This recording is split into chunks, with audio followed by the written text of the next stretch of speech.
आज गुलमोहर का पौधा रोपा है।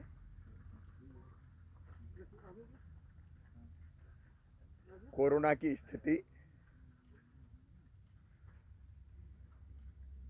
संक्रमण लगातार बढ़ते रहने की है। बड़ी संख्या में भोपाल, इंदौर, जबलपुर, ग्वालियर सहित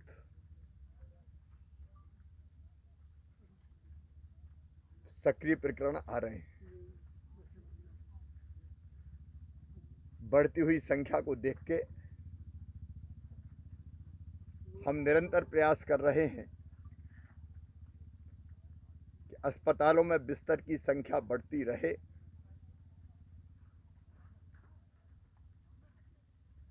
आज ही मैंने दिल्ली बात की है। AIIMS Bhopal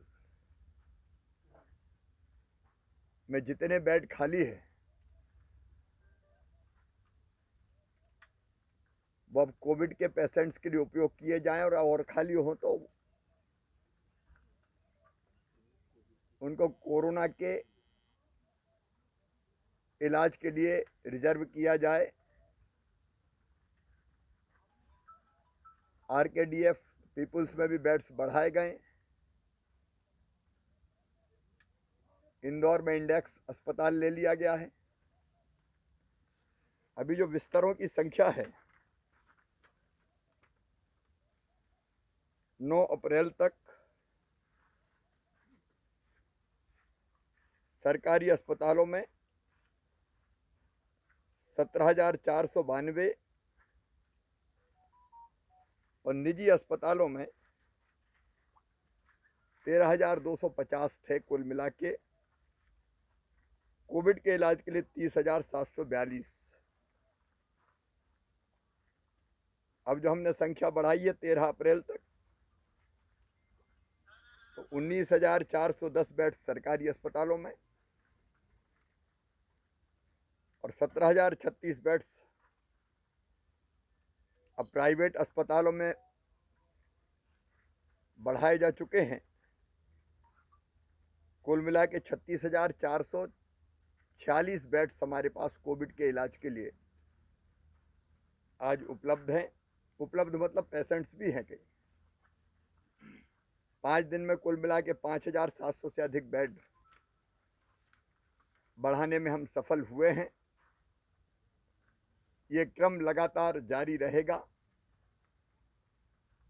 Covid care centres की स्थापना, जहां सामान्य लक्षण के मरीजों को एडमिट किया जाएगा। अभी 52 में से 43 जिलों में कोविड केयर सेंटर प्रारंभ कर दिए गए हैं, जिनके बिस्तर की क्षमता लगभग 7,215 है और सामान्य या कम लक्षण वाले पेशेंट्स के लिए अलग अलग जिलों में संख्या थोड़ी अलग अलग हो सकती है, लेकिन कुल मिला के 4,847 बेड्स अभी उपलब्ध है। अभी 9 जिले बचे हैं जहां भी कोविड केयर सेंटर बनने हैं। आज मैंने सवेरे से अब तक लगभग हर जिले में जिला प्रशासन से चर्चा की है, वहां की स्थितियों की जानकारी ली है और 3 बजे अभी हमारी फिर बैठक है, जिसमें प्रभारी मंत्री भी, जिनको कोविड प्रभारी बनाया गया है, ऑफिसर्स रहेंगे। हम फिर आगे की स्थिति पर बात करके जो आवश्यक कदम होंगे वो उठाएंगे। ऑक्सीजन की उपलब्धता, क्योंकि बेड्स तो मिल जाए लेकिन ऑक्सीजन चाहिए, उस पर हम निरंतर ध्यान दे रहे हैं। 8 अप्रैल को हमारे पास ऑक्सीजन की उपलब्धता 130 मीट्रिक टन थी। 9 अप्रैल को बढ़ के वो 180 मीट्रिक टन हुई। 12 अप्रैल को वो बढ़ के 267 मीट्रिक टन हुई। मैं दिल्ली लगातार संपर्क में हूं। माननीय प्रधानमंत्री जी, गृह मंत्री जी, पीयूष गोयल जी, धर्मेंद्र प्रधान जी, सबसे मैं लगातार बात कर रहा हूं ताकि ऑक्सीजन की उपलब्धता बढ़ती रहे, क्योंकि टैंकर से हमारे यहाँ ऑक्सीजन आती है दूसरे राज्यों से, और रास्ते में ऐसी स्थिति भी बन जाती है कि आने में देर लगती है तो उनको एम्बुलेंस जैसी इमरजेंसी सेवा घोषित कर दिया गया है, और पुलिस के संरक्षण में टैंकर चलें और समय पे आ पाएं, क्योंकि डिले हम उसको नहीं होने दे सकते। टैंकर्स की उपलब्धता भी लगातार और टैंकर्स कैसे मिले इसके प्रयास भी हम कर रहे हैं, और ऑक्सीजन के साथ साथ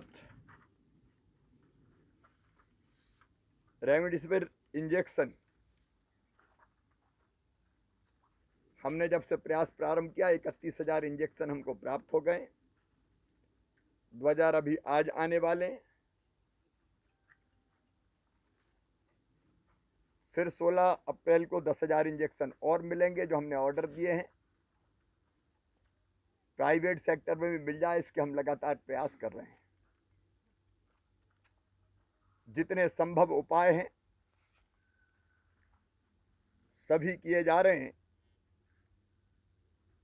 क्योंकि सारे देश में कोविड पैर पसार रहा है, और इसलिए युद्ध स्तर पर काम करना जरूरी है। हम कोई कसर नहीं छोड़ेंगे।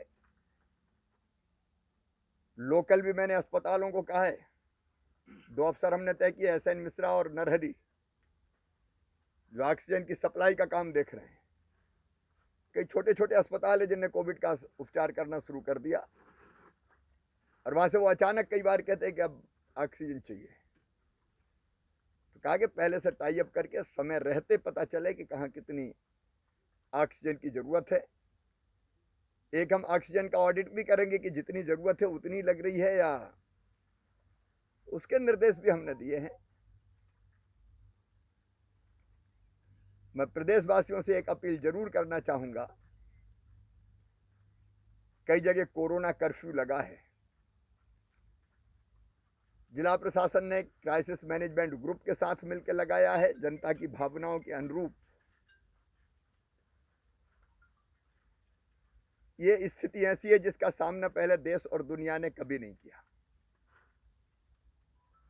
हम कसर नहीं छोड़ेंगे, लेकिन संसाधनों की सीमा होती है। इसलिए बेहतर यह है कि सब अपने स्तर पर कोशिश करें कि संक्रमण बढ़ने से रुके। इसलिए मैं ग्रामवासियों से अपील करता हूं कि अपने अपने गांव में वो बैठ के तय करें कितना शहर जाना है, कितना नहीं जाना है। जरूरी नहीं हो तो अभी नहीं जाए, अवॉइड करें, नहीं जाए। शहरों में रहवासी संघ तय कर सकते हैं, कॉलोनी तय कर सकती है कि हमारी कॉलोनी से कोई अनावश्यक रूप से बाहर नहीं जाएगा।